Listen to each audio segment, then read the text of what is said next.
Shelley Winter Show, live, local, topical, and relevant. Good job on the music tonight, my sister, Young Colby. I'm telling you, she's available for weddings, retirement parties, graduations. She's a great DJ. I'll be the MC. You'll DJ. She'll play the music, and you hear her skill set on the air on my bumper music every single night. Good stuff going on. So hold on. Everyone hold on. I'll come to you in just a second. This is a short segment. I want to get this out. So there's several sports stories out there that kind of intersected with politics and so forth. With 25% reporting, Paxton's up 61.2% to 38.8%. It's very early. The other half of the state has not closed yet. So I'm just keeping you up to date as much as I can because I go off the air at 9, and we'll probably know something after I go off the air, but. So with sports, there are things that happen, and they kind of collided, the sports part and the cultural part. And one of the things that happened was Jaxon Dart, my quarterback for the New York Giants, my beloved New York Giants. I'm a huge New York Giants fan. If you cut me, no red blood comes out, blue blood comes out. It does. When you cut me, if I skin my knee, it's blue. The blood that comes out is blue. It's giant blue. I'm a Giant fan, and so Jaxon Dart is my quarterback. Jaxon Dart introduced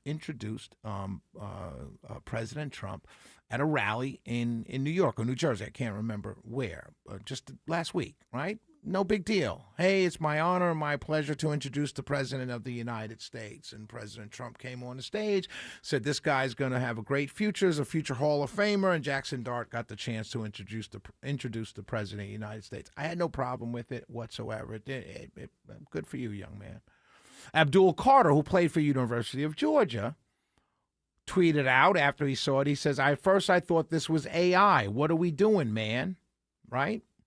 And so Abdul Carter got flack for saying what he said to Jaxon Dart.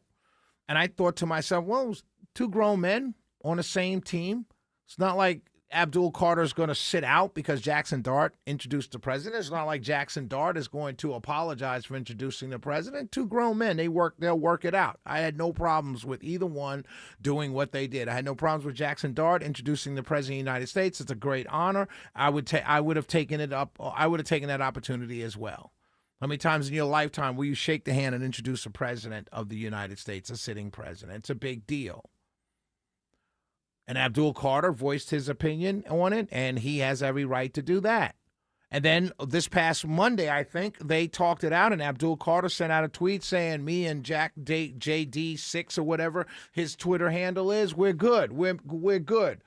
Make up any narratives you want going forward. So they hashed it out. And that's what men do. But then Boomer Esiason got on it and yelled at Abdul Carter for calling his teammate out in public. And it's like, are you serious, Boomer? You've called teammates out in public. That Cincinnati team that you helmed, that you quarterback, that went to the Super Bowl, you call teammates out in public. And then now you're an announcer. You call players out all the time. What do you mean a teammate can't say anything? That's not right. And apparently they worked it out, so no one had to make them work it out. They worked it out on their own, like all teammates do. You think a locker room is filled with men who agree on everything?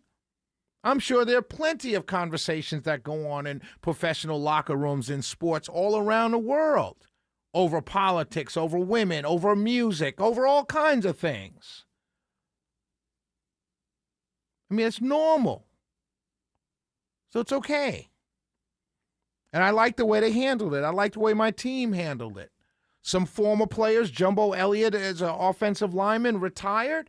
He got mad at players that took Abdul Carter's side. He's like, hey, Abdul Carter has every right to say what he wants. Jaxon Dart has every right. Everyone had something to say, and it all died out. And it's fine. But I noticed something. And here's why I bring it up. Because I had no problems with what Jaxon Dart did, or I had no problems with what Abdul Carter did. But I did notice something very interesting. The people who told, what was his name? Colin Kaepernick, that's his name. The people who told him to stick to football. The people who told LeBron James when he got involved with politics and endorsed Kamala Harris, they told him, stick to sports. Whenever a player gets involved in sports and has an opinion to say something, they all tell him, stick to sports. You play sports. Don't involve yourself in politics. But no one said that about Jaxon Dart. Interestingly enough, no one said it about Jaxon Dart. Hey, man, just play quarterback. Win some games before you go introducing the President of the United States. I had no problems with it, but I didn't understand why the people who tell players to stick to sports didn't tell Jaxon Dart, hey, you're going to alienate some of your team members. Stick to sports. Interesting how that happens. Boomer Esiason. We'll be right back. It's the Shelley Winter Show.